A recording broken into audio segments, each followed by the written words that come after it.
Hello दोस्तों।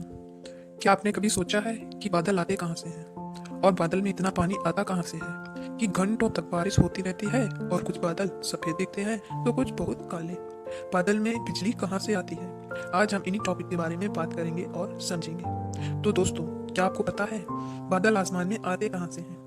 क्या आपने कभी सोचा है बादल भाप यानी पानी की छोटी छोटी बूंदों से बनते हैं? आपने घर में खाना बनाते वक्त देखा ही होगा, जब ढक्कन लगी हो तब कैसे उसमें पानी की बूंदें बनने लगती हैं। ऐसे ही जब समुद्र, नदी, नालों का पानी गर्म होता है तब भाप बनने लगती है। जो खाना बनाते हैं उससे भी भाप ऊपर उठता है। जो कपड़े सुखाते हैं उससे भी भाप बनकर ऊपर उठता है। तभी तो कपड़े धूप में सूख जाते हैं। जो पेड़ पौधे होते हैं उनमें भी जब प्रकाश संश्लेषण होता है तो उस वक्त भी भाप बनकर पानी की बूंदें ऊपर उठती हैं।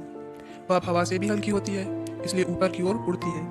ऊपर की ओर जाते वक्त ये ठंडी हो जाती है और छोटी छोटी बूंदों के रूप में परिवर्तित होती है। ये छोटी बूंदें इतनी हल्की होती हैं कि हवा में तैरती रहती हैं। ये बहुत ज़्यादा मात्रा में होती हैं और ऊपर जाकर इकट्ठा हो जाती हैं, जिससे बादल का निर्माण होता है। लेकिन आपके दिमाग में एक सवाल तो अभी भी आ रहा होगा, इसे जानने के बाद कि बादल में तो पानी बहुत ज्यादा मात्रा में होता है, तभी तो बारिश घंटों तक होती है।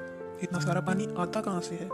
तो बता दें दोस्तों कि हमारी दुनिया के लगभग 70% यानी आधे से ज्यादा भाग में पानी है। यानी कि समुद्र है तो जब सूर्य का प्रकाश पानी को गर्म करता है तो बहुत ज्यादा भाप ऊपर की ओर होती है, जो बहुत ज्यादा मात्रा में बादलों का निर्माण करती है। फिर यही बादल हवा के दिशा के हिसाब से एक जगह से जाकर दूसरी जगह पर बरसती है और ऐसे ही बारिश होती है। कई लोगों ने एक सवाल पूछा था कि बरसात के समय पानी गर्म कैसे होता होगा, क्योंकि तब तो सूरज उगता ही नहीं। ऐसा नहीं है दोस्तों, ऐसा नहीं होता है कि एक जगह बारिश हो और दूसरी जगह धूप न निकली हो। ऐसा कई बार होता है कि इस देश में यानी इंडिया के इस तरफ बारिश हो रही हो और दूसरी तरफ सूर्य निकला हो। तब सूर्य अपने भाप प्रकाश से भाप बना लेता है। और क्या आपको पता है बादल काले और सफेद कैसे होते हैं?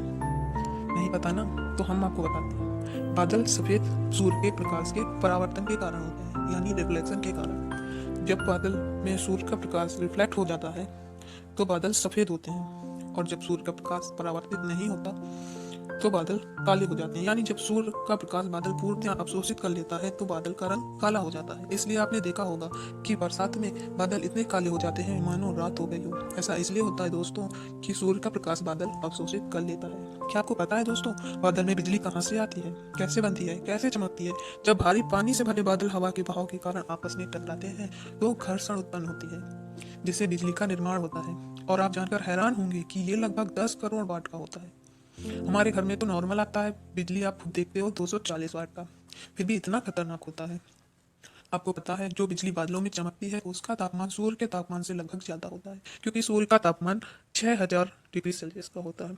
इसके साथ साथ और सवाल आता है कि जब आसमान में बिजली चमकती है तब बिजली पहले दिखाई देती है और उसकी आवाज़ बाद में आती है, क्योंकि प्रकाश की गति ध्वनि की गति से बहुत अधिक होती है। इसलिए प्रकाश हम तक पहले पहुंच जाता है और ध्वनि बाद में। दोस्तों, इसे साधारण भाषा में समझें तो प्रकाश हमारी आंखों को बहुत पहले दिख जाता है और ध्वनि को कानों तक पहुंचने में समय लगता है, इसलिए ऐसा होता है। आई होप आपको जानकारी अच्छी लगी होगी, और अगर आपको इसी तरह की जानकारी चाहिए तो प्लीज़ मेरे चैनल को सब्सक्राइब करें। धन्यवाद।